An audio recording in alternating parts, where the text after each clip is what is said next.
Principaux ports algériens aux ports méditerranéens français, les grands transports maritimes ont maintenant recommencé de tisser cet écheveau de relations continues qui font profiter la France des dons particuliers qu'une généreuse providence a dispensés à la terre algérienne.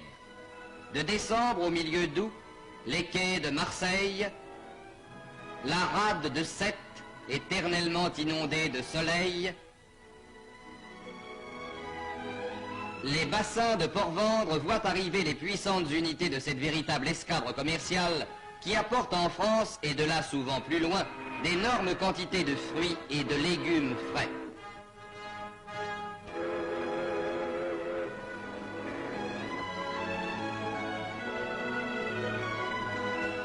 Ce sont de beaux navires dont les noms parlent de ciel bleu, de soleil, de terre riche, de paysages variés, différents de ceux de l'Europe.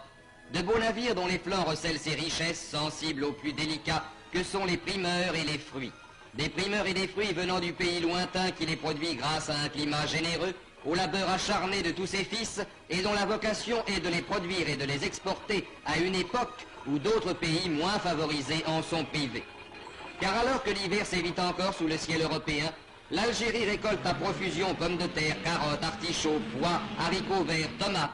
Lorsqu'en France, les vergers fleurissent à peine, les courriers d'Algérie transportent des cerises et des abricots que le soleil a fait mûrir en avance et qui sont en Europe les annonciateurs du printemps. Et quand la neige et le verglas recouvrent les campagnes européennes, les oranges, les mandarines, les clémentines et les citrons, les figues sèches et les dattes au goût de miel mettent sur les tables par leurs brillantes couleurs un rayon de soleil.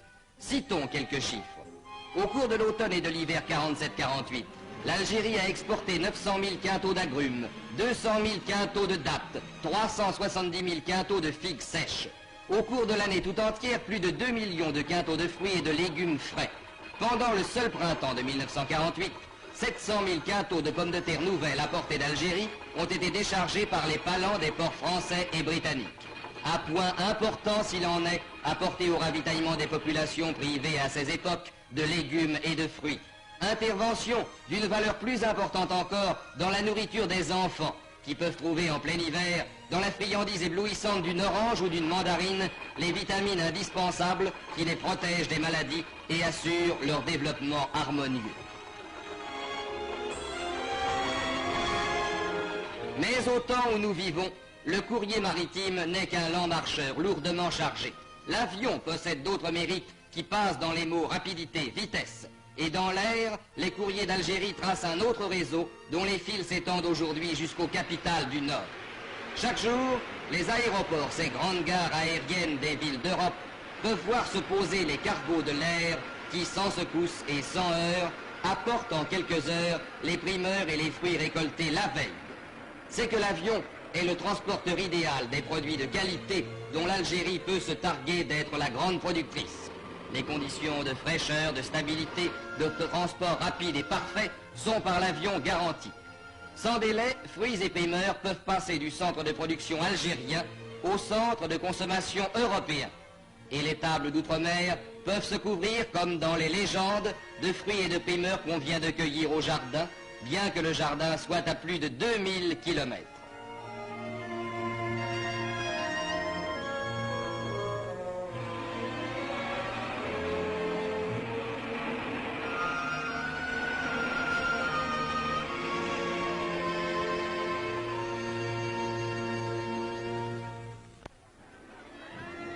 Les Halles, qu'un auteur célèbre a si pittoresquement nommé le ventre de Paris, ont vu nécessairement une part de leur activité s'orienter vers les produits d'Algérie. Paris mange beaucoup et Paris aime bien manger. C'est pourquoi on y voit apparaître l'apport, chaque année plus important, des vergers et des cultures algériennes.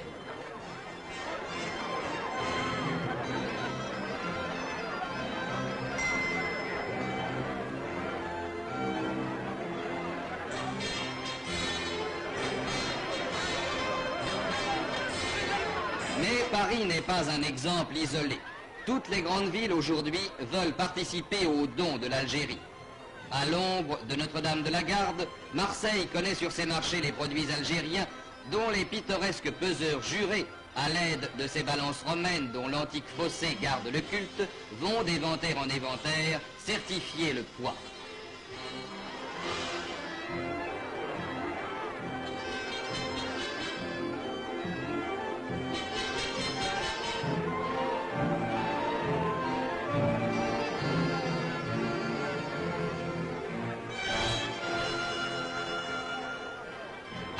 timbre de l'église de Fourvière, Lyon aussi, voit se répandre sur ses marchés, aristocratiques ou populaires, les plantureuses richesses de la terre algérienne.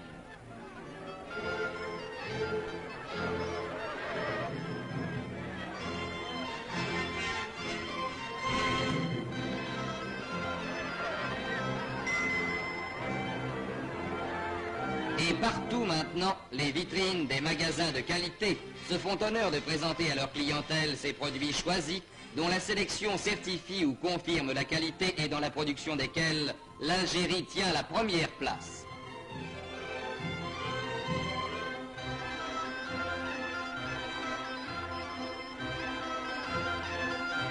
À ces détails riches de couleurs qui ajoutent au spectacle de la rue dans les grandes villes, s'en ajoutent d'autres plus familiers et plus sensibles. Le don de l'Algérie, c'est aussi cette scène classique des jardins publics. C'est aussi cette orange dans une petite main, cette joie dans les yeux d'un enfant.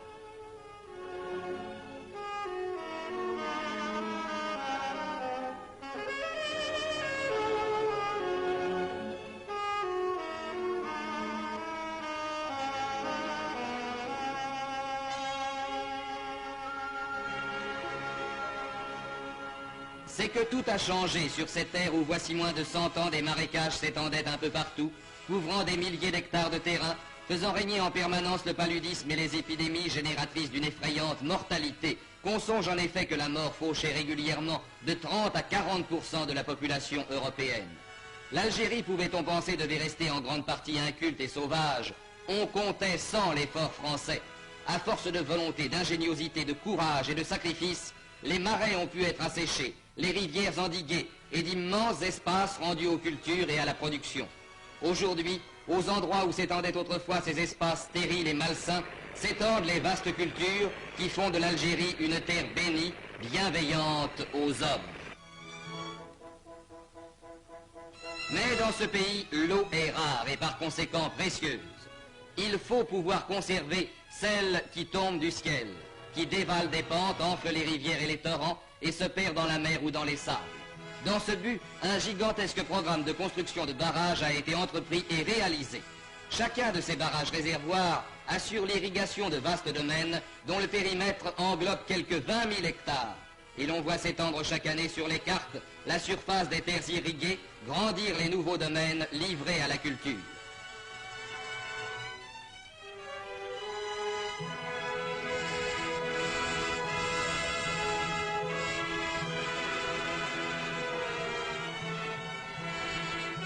Derrière les constructions cyclopéennes de cet ensemble considérable, dont le modernisme et l'importance confèrent à l'Algérie l'une des premières places dans le domaine de l'équipement hydraulique, l'eau des torrents peut s'accumuler pendant la saison des pluies pour être réservée et employée à bon escient au temps de la sécheresse.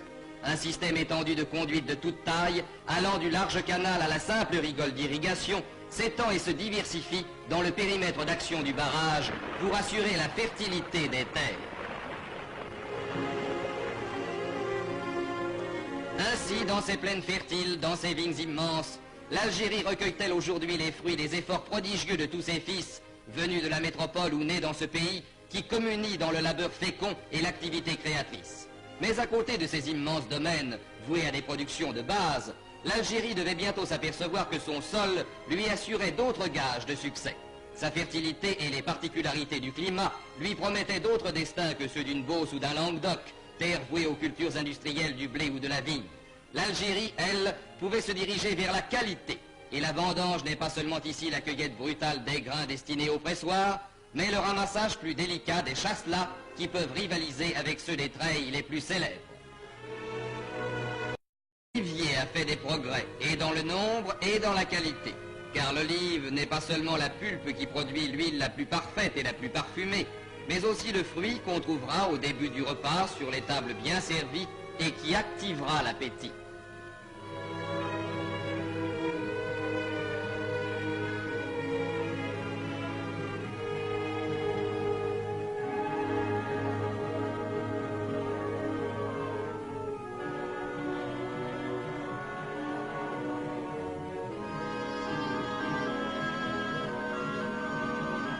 Les orangeraies médiocres d'autrefois on fait place à de magnifiques vergers régulièrement plantés et particulièrement soignés.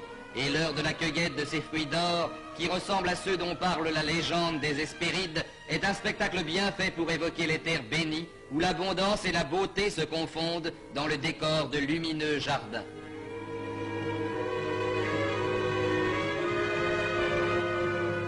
Belle et généreuse terre d'Algérie, qui présente toute une gamme de fruits, depuis les grappes vermeilles ou rubicondes d'un nouveau canam et les oranges qui mettent leurs taches d'or dans le feuillage vert des arbres qui les portent, jusqu'aux bibas ou nèfles du Japon, à la pulpe juteuse et parfumée, fille du soleil importée de l'Extrême-Orient.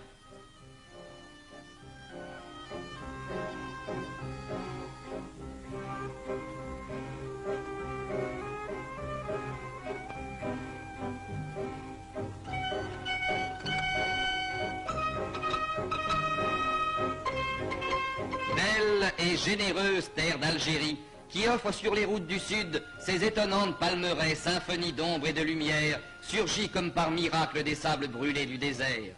Comme les colonnes d'un temple gigantesque aux innombrables nefs, les dattiers lancent vers le ciel leurs troncs hiératiques et semblent offrir au soleil en témoignage de reconnaissance pour la vie ardente qu'il leur donne, les régimes de fruits sucrés qu'ils portent, dont l'abondance fait la richesse et la joie des populations. Qui goûte aux dattes, sent sourdre en lui impétueux et tenace, le désir de connaître les oasis ensoleillées qui retentissent sans fin du murmure de l'eau fraîche courant dans les séguias. Belle et généreuse terre d'Algérie, qui offre au sortir de l'hiver les cerises écarlates des étés d'Europe.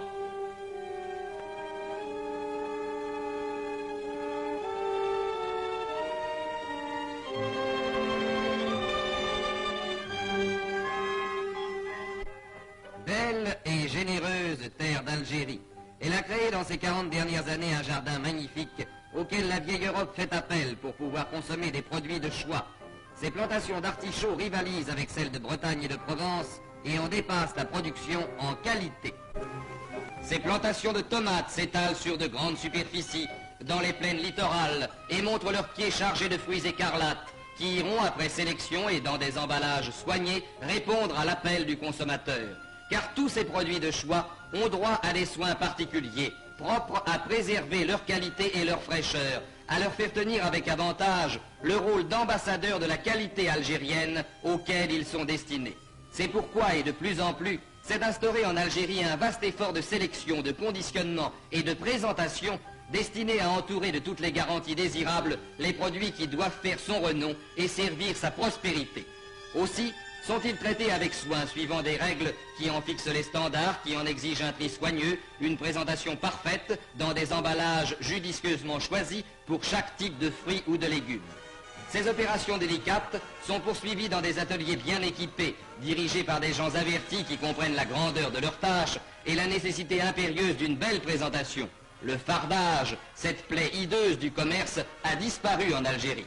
Voici un atelier de conditionnement de dattes, qui permet de suivre les opérations auxquelles sont soumises des dattes d'Algérie, dont la plus belle qualité porte le nom radieux de Deglet Nour, qui se traduit en langue française par doigt de lumière.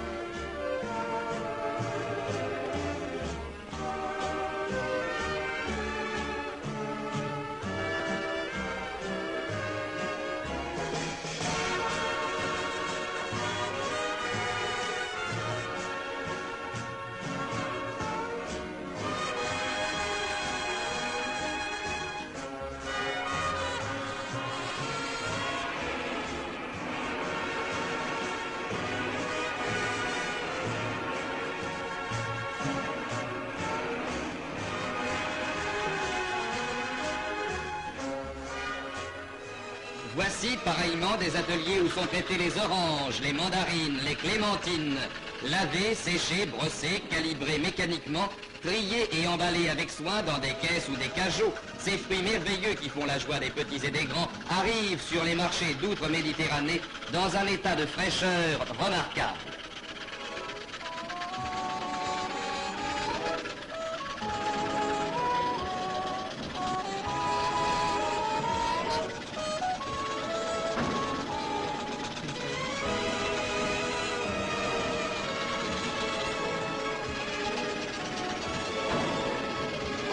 les autres fruits, nèfles, cerises, abricots, prunes, raisins, chasselas, sont traités avec les mêmes soins, avec, peut-on dire, le même amour, avec le désir ardent, qu'ils arrivent à destination en parfait état pour la délectation du consommateur lointain auquel ils sont destinés.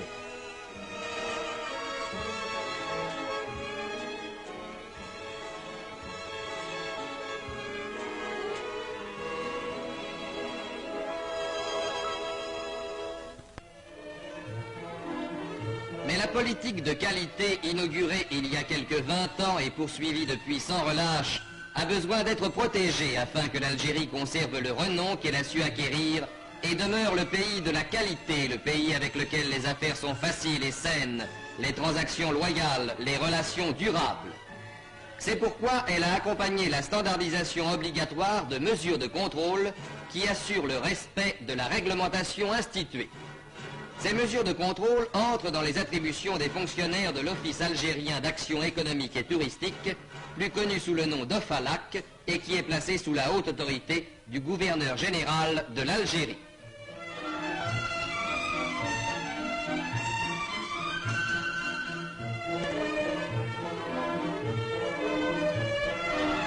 Dans chaque port algérien, de Nemours à Beaune, des contrôleurs de l'OFALAC vérifient la qualité, le conditionnement, la présentation des produits présentés à l'expédition et n'accordent l'autorisation de sortie qu'à ceux qui répondent rigoureusement aux standards établis. Et c'est pourquoi, grâce à l'ampleur et à la sévérité de ces mesures, à la mise en pratique d'une réglementation stricte, l'Algérie, après avoir amélioré hautement sa production, continue chaque jour à développer la place qu'elle a prise dans l'exportation des produits de qualité. C'est pourquoi, qui consomme les fruits et les légumes d'Algérie qui partent chaque semaine par milliers de quintaux pour traverser la mer, ne peut discuter la valeur de l'aliment de choix qui lui est proposé. C'est pourquoi chaque consommateur a l'assurance d'acquérir un produit dont la qualité, la présentation, l'emballage ont été rigoureusement contrôlés.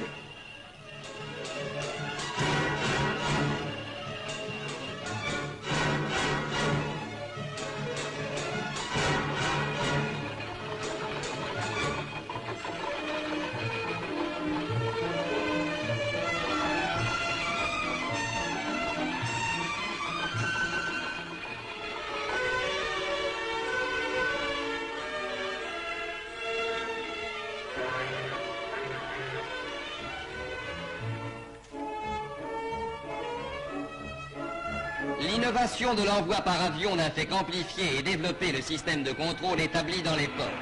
Chaque aérodrome, comme chaque port, a ses contrôleurs vigilants dont les sondages décident de l'arrêt d'une expédition entière. Risque énorme que ne peut courir qu'un expéditeur peu consciencieux. Risque énorme, toujours suspendu, qui garantit au consommateur lointain la qualité du produit qu'il achète et conserve à l'Algérie l'attachement de ses clients d'outre-mer.